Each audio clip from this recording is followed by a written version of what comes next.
Luxury cars have long been a staple of the U.S. automotive marketplace, all the way back to close to the turn of the century. And certainly by the 1960s, there were a number of luxury brands in the U.S. Cadillac, Lincoln, and even Imperial from Chrysler all served luxury buyers with their new car needs. But in Australia, the luxury car market really didn't exist until 1967, when Ford released the ZA Series Ford Fairlane in that year. Up until that point, there really weren't any so-called luxury cars in Australia. And often what was called a luxury car simply just had a few extra things beyond a heater, carpeted floor, and maybe a little bit better upholstery or vinyl in it. The 1967 Fairlane was little more than a tarted-up Falcon, but it showed Chrysler that there was a need for luxury cars in the land down under. And it had a response in 1967 when it introduced in October of that year the Valiant VIP. The Valiant VIP was basically a tarted-up Regal V8 Chrysler and didn't have a different wheelbase. It still rode atop the 108-inch wheelbase that Regal V8 did.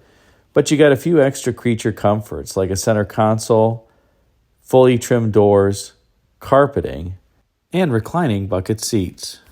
There were also a few nice goodies under hood, and the car received Chrysler's 273 cubic inch, 195 horsepower V8, as well as a TorqueFlite automatic with a console-mounted shift. Incidentally, Chrysler Australia offered one of the strangest options that I've ever seen in a vehicle, and that is a locking floor shift lever that you can see here on this 1968 Valiant VIP.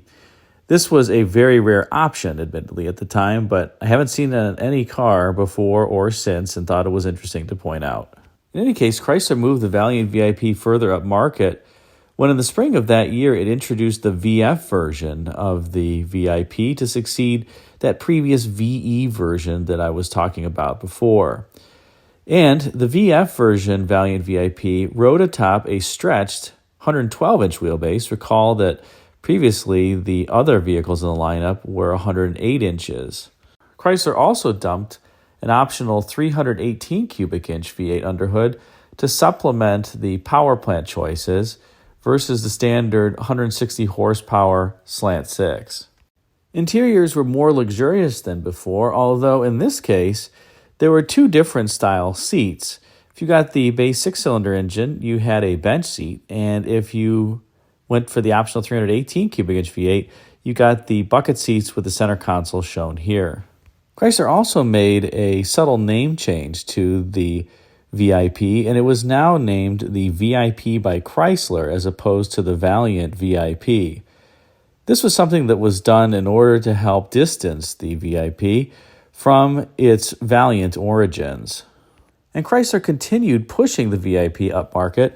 In 1970, it became the first vehicle in Australia that had factory air conditioning as standard equipment, about on the same timeline as AMC making the Ambassador in the U.S., the first car with AC as standard equipment.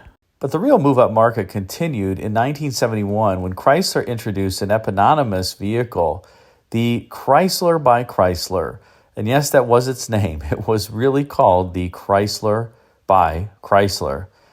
That continued to move the division upmarket in Australia.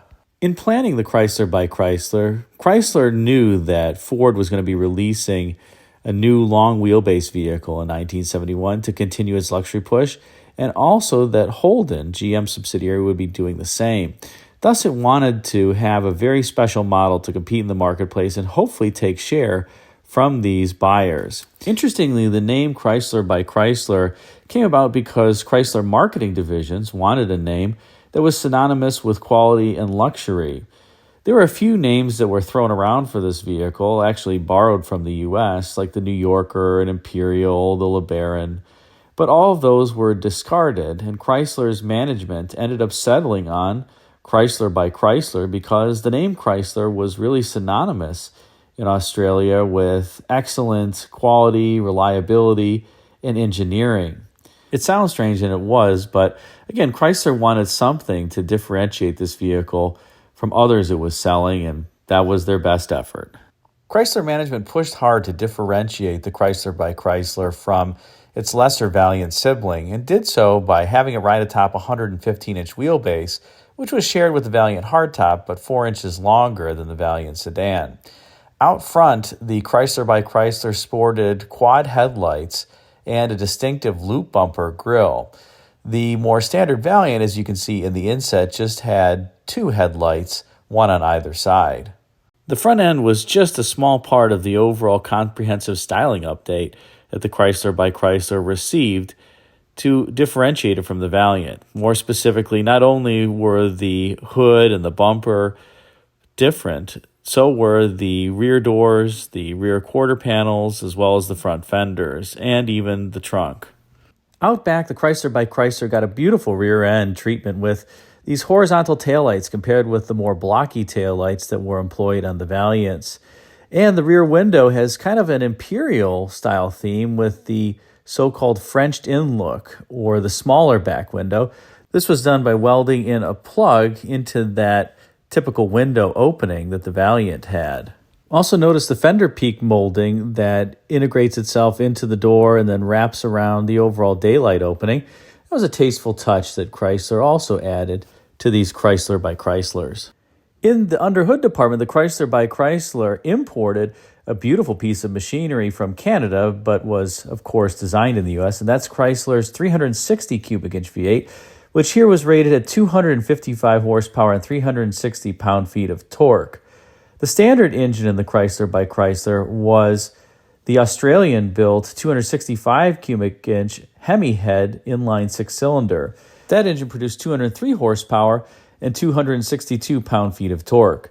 The transmission behind the engine depended upon which one you selected. If you selected the six-cylinder, it came with a Borg-Warner automatic, and if you selected the V8, you got Chrysler's awesome 727 Torque Flight. The mechanicals would also be familiar to many in the U.S. as Chrysler, of course, employed torsion bars and leaf springs on the Chrysler by Chrysler, more specifically longitudinally mounted torsion bars up front and 4-leaf rear springs out back. They did employ a lot of sound deadening and rubber isolators to try to ensure the interior of the compartment was extremely quiet, and they did so relatively successfully. And the Chrysler by Chrysler received a number of luxury features on the interior that really made it truly a luxury car. This included standard power front seats, power windows, which by the way had tinted glass, a push-button radio as opposed to one where you had to just rotate the dial to find the station, and a driver's side remote control mirror, a day-night mirror, and you could even equip these Chrysler by Chryslers with the air temp air conditioning, which was a frequently ordered option. With respect to the instrument panel, the Chrysler by Chrysler used the Valiant's upper top pad, but the instrument cluster itself, including the speedometer, fuel gauge, temperature gauge, ammeter gauge, was different and was set in a Carpathian elm instrument cluster. Gauges were also made to be squared off in the Chrysler by Chrysler as opposed to round, which they were in the Regal, just to give it an overall different look. And you'll notice here that this particular vehicle does not have the auto temp feature. It just has the manual air conditioning. You can tell that by the buttons there on the IP. Overall, the Chrysler by Chrysler was seemingly well received by journalists, but it really didn't make much of a splash in the marketplace. It did have some decent acceleration for the time period. Contemporary magazines tested it as being able to achieve 0 to 60 miles an hour in about 8.5 seconds, and a quarter mile in about 17 seconds. It was also praised for its good balance of ride and handling. In some years, the Chrysler by Chrysler would also have a beautiful seating cloth pattern that was very similar to the New Yorker Brougham that you could get in the United States. Overall, the Chrysler by Chrysler was somewhat successful. It sold about 1,400 units in 1971, its debut year, most of which, or 892 of them, were V8 sedans. Peak Chrysler by Chrysler production was achieved in 1973, where the model was refreshed, and in that year it sold 2,719 units. The total Chrysler by Chrysler production from 1971 to 1978 was 10,460 units. And for rough math, Australia has a population a little less than a tenth the size of the U.S., 25 million people compared to 320 million people in the U.S. So multiply those production figures by about 10, and you get the sense of what the equivalent sales would be in the United States. So it's almost like selling 100 and so thousand units, 110,000 units from a 1971 to 78 model run. Not great, but I suppose not terrible. In any case, this Chrysler by Chrysler represents one of, I think, the best looking Chryslers and Mopars produced that a lot of people, certainly in the States or in the Americas, just don't know about. And it's a great piece of Australian and overall automotive history. Thanks again for watching. Be sure to comment if you like these videos on vehicles from outside the U.S. If you do, also be sure to like and subscribe. Thanks again for watching.